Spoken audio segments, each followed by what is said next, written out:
isbitaalka guud ee magaalada Gaalkacyo ayaa waxaa ka soconaysa hawl ku aadan qodis ceel riig ah oo uu yeelanayo isbitaalka guud ee magaalada.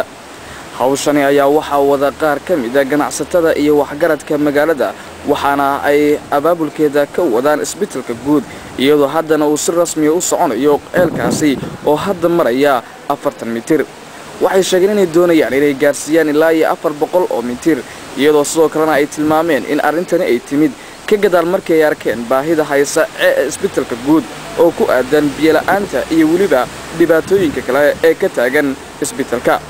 qaar ka mid ah mas'uuliyiinta hawlahaasi wada ayaa waxay nooga warameen sababaha keenay in ay xilliga kani hawshaasi bilaabaan.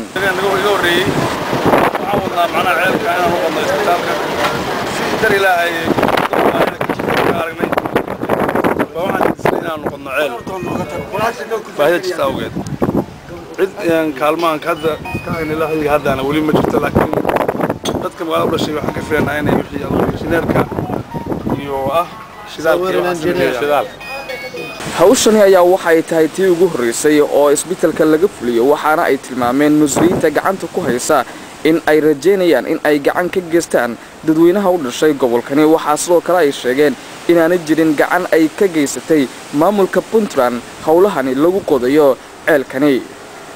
hawshani ayaa waxay tahay tii ugu horeysay oo laga bilaabo isbitaalka guud ee magaalada Gaalkacyo oo noocan u kala mahad jaamac Koronto ETN TV Gaalkacyo.